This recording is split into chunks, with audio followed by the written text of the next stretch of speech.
And now that the white smoke is blown away in the wind and the future of the Catholic Church is once again in the hands of a single individual, people all across the world are wondering just who is Pope Leo XIV?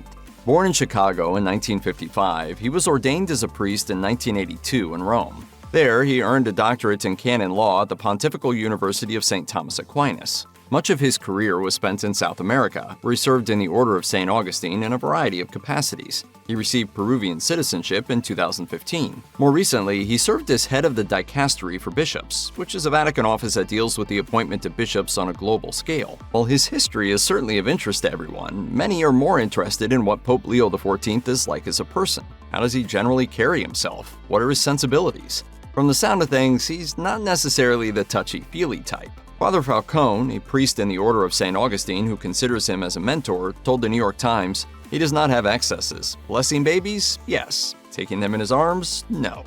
However, despite his reserved nature, he is still known for championing the needs of the poor and walking among them with open arms. As he told the Vatican's official news website recently, the bishop is not supposed to be a little prince sitting in his kingdom.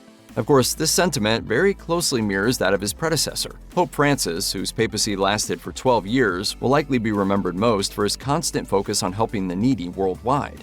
As Cardinal Blaise Cupich said in an interview with ABC News, and he always wanted to make sure, as he said from the very beginning of his papacy, that the church was positioned to be a field hospital in the world. From the sound of things, it definitely seems like Pope Leo XIV will be taking the same approach when it comes to advocating for the impoverished. However, being that he is ultimately considered middle of the road across the board, it's hard to say how much or how little his approach to the papacy will differ from that of Pope Francis in other ways.